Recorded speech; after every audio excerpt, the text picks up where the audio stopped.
is the host of Growth Talk radio show.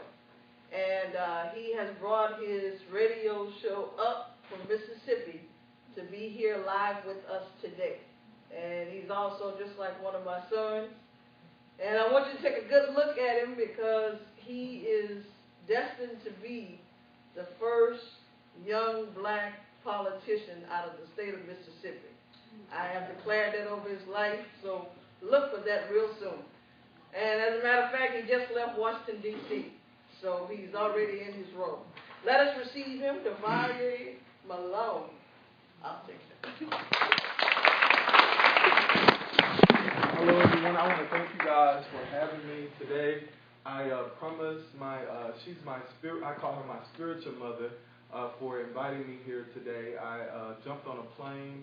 I was in D.C. and I left D.C. and came from here today to be with her. I had to rearrange a lot of things to get here today, so I'm excited about the great things that are going on.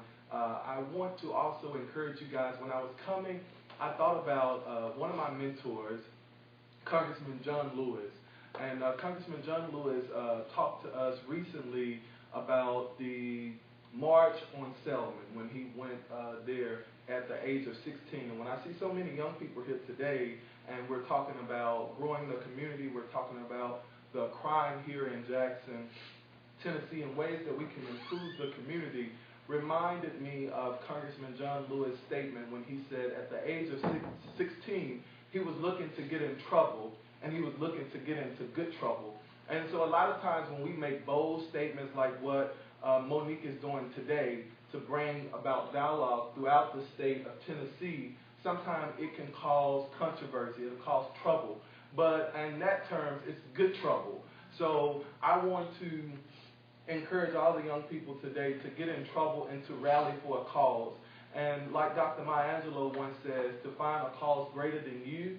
And when you find those causes that are greater than you, then it presses you to become very successful. At the age of 16, I had an opportunity to travel to Washington, D.C.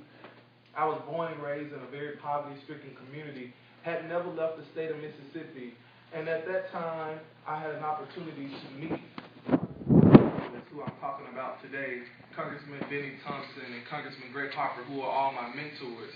And it illuminated my mind to think outside of the box and to think outside of Mississippi. And that cause greater than myself has allowed me to travel all over the world. For example, I have my own nonprofit where we mentor young people there in Mississippi, and it's called the Youth and Legends Ball. And what we do is, in a poverty-stricken community back in Fayette, Mississippi, we bring together legends from across the state of Mississippi. This past year, we had the governor of the state of Mississippi who endorsed our ball, and we had all the news media there from every congressman that you could think, doctors and lawyers in the state of Mississippi. And we brought those legends there to meet young people who had dreams like me, but had never traveled outside of the state of Mississippi to be able to have an illuminating moment to say, oh, I can do greater. So I want to encourage all of you young people that I see here today to stay rallying for a cause that is greater than yourself. And in doing that, unlimited success will come. And I am so excited to stream live. I hope to have an opportunity to interview with some of you guys. And I have some of my business cards that you guys can go back and see on my website, today's streaming. And also I want to talk to some of you guys to get some of your points of views, because I'm in the sister state of Mississippi, but when I talk to Monique, we have the same issues in Mississippi that we have here in Tennessee. And it's just so exciting to see people rallying for a cause, and as Congressman John Lewis would say, a good cause. So I'm excited, and I don't want to hold up any more of the time.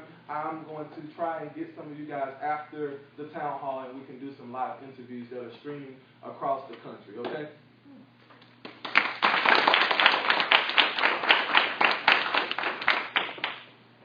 Lord, I am so glad that I treat every young person right, because I believe they're going to take care of me. I'm going to have connections in Washington, D.C. now, so... And don't change your phone number when you get to be the senator. All right. Right now, we're about to open the floor up for discussion. So, first student, I think somebody told me they have a question. So the panel is ready. And I want to say this. There has been a lot of negative flack about things that happen in this hotel. I work here in the cells and at the front. And today, I want the news media and I want Jackson to see that all of our young people are not thugs, they're not murderers.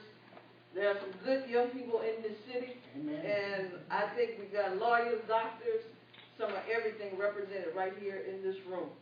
So let's show the city of Jackson that the young people here are ready for a great move of God. The floor is open. Somebody, y'all told me y'all had questions. Nobody asked a question. I know y'all got scared. Yeah. I don't have one right now, but I'm going to have quite a few. I'm just observing right now. All right. I'm a high school student here in Jackson. I go to Northside High School. Often in high schools we have a lot of our students approached by different gang members and, are scared and intimidated into joining a gang or participating in gang activity. And many of these students, they sometimes approach students who are very timid and shy and are scared to speak up for themselves. So a lot of those students don't know what to do. They're scared to speak up for themselves and say no, basically. So what would you all recommend that these students do or that we should change in our schools that